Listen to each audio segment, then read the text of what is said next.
ছিল অনেক দিন পরে, খেয়ে দেখি এটা কমলা লেবু নয়, পাতি লেবু নয়, মৌসম্বিও নয়, কি লেবু আবিষ্কার করতে পারিনি। কৃষি দপ্তরে নিয়ে গিয়েছিলাম, ওরা বলেছিল কমলা লেবু দার্জিলিংয়ে হয়, তার স্বাদ কমলা লেবুর মতো। চাষ করেন, লেবু হবে কিন্তু স্বাদ হবে না। ওমা, ভারতবর্ষে জন্মগ্রহণ করে এ মাটির রস যদি আপনি না নিতে পারেন, তাহলে আপনি তো ভারতীয় হতে পারবেন না। ইন্ডিয়ান এ তো মেকি দেশপ্রেমে দেশ চলে না। আমার গায়ে ছোঁয়া লাগলে আপনার জাত যাবে। 550 বছর আগে নদিয়ার মাটিতে নবদ্বীপে ঘোষণা করেছিলেন ভগবান শ্রীকৃষ্ণ চৈতন্য দেব, জীবে সম্মান দিবে জানি কৃষ্ণ অধিষ্ঠান। সমস্ত জীবকে কৃষ্ণ জ্ঞানে সম্মান দিতে হবে। মহাপ্রভু বলেছিলেন ধর্মকে মাস রিলিজিয়ান। এই আমার পরম দয়াল ঠাকুরের মতো গণধর্মে পরিণত করেছিলেন মহাপ্রভু শ্রী চৈতন্য দেব। কি বলে? যেই ভজে সেই বড় অভক্তহীন ছাড়, কৃষ্ণ ভজনে নেই জাতি কুলাদি বিচার। কোন ভারতবর্ষে থাকেন মা? এই যে মাটি, এই যে সোনার যে খাঁটি মা, এ কোন মাটি? বিদেশের মানুষ এসে ইস্কনে গোড়াগড়ি খায়। নদিয়ার মাটি ভারতবর্ষের মাটি, অঙ্গে ধারণ করে হবে খাঁটি। আমি জিজ্ঞাসা করি, তোমরা কি সেই ইংরেজ যারা 200 বছর আমার ভারতবর্ষকে শোষণ করেছিল? বলে yes, we are that English. আমরা সেই ইংরেজ।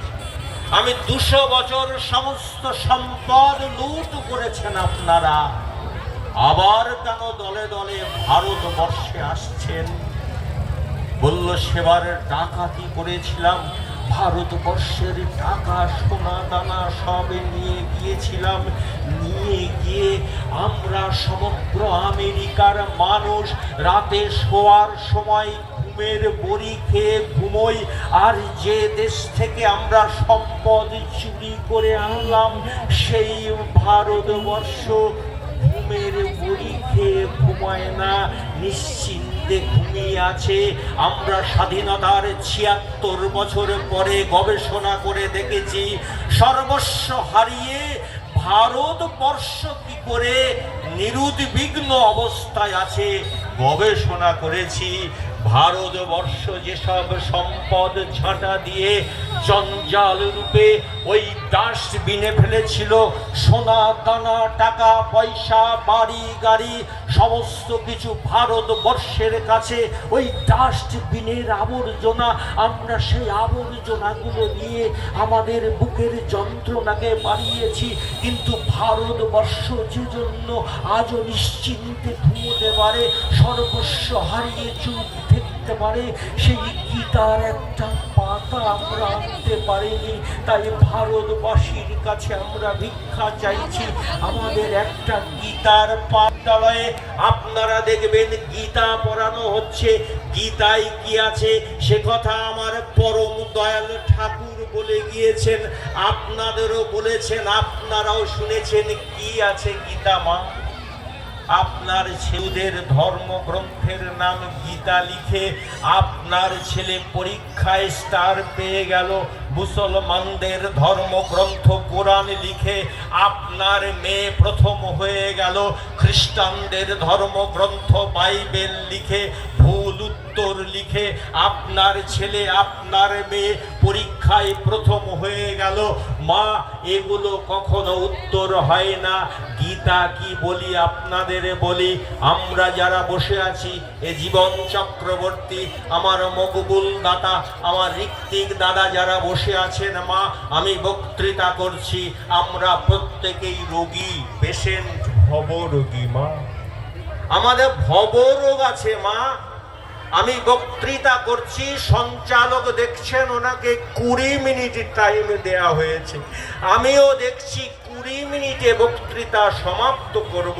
যদি 20 মিনিটের বেশি বলি আমার মকবুল দাদা সুযোগ পাবেন না। আবার যদি আমি বক্তৃতা সেরে দিই আপনারা শুনতে পাবেন না।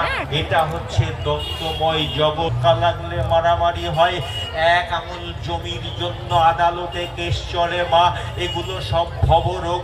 আপনার বাড়ির পাশে যে মানুষটা দোতলা বাড়ি করছে দেখে আপনার হিংসা হচ্ছে, এগুলো ভবরোগ।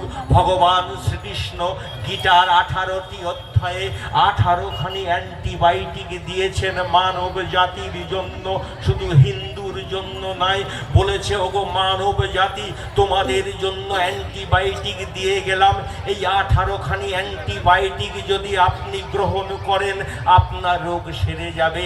কুরুক্ষেত্রের মহাসমরে দাঁড়িয়ে অর্জুন থরথর করে কাঁপছিল, ভগবান বুঝেছিলেন এর ভবরোগ।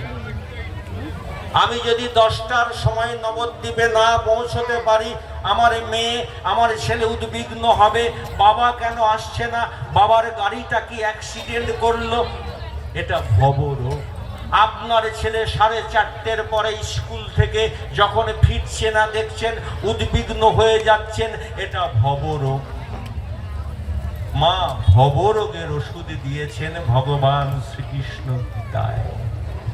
গীতার 18টি অধ্যায় পড়বেন, 18খানি অ্যান্টিবায়োটিক ওটা যে সেবন করে মা।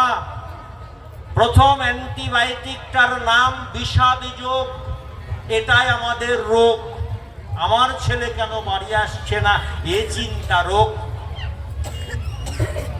18 অধ্যায় মোক্ষ যোগে মা। মোক্ষ মানে মুক্তি। যদি আপনি সেই জায়গায় পৌঁছতে পারেন, মনুষ্যত্বের সর্বশ্রেষ্ঠ জায়গা, আমার পরম দয়াল ঠাকুর ঠিক আপনার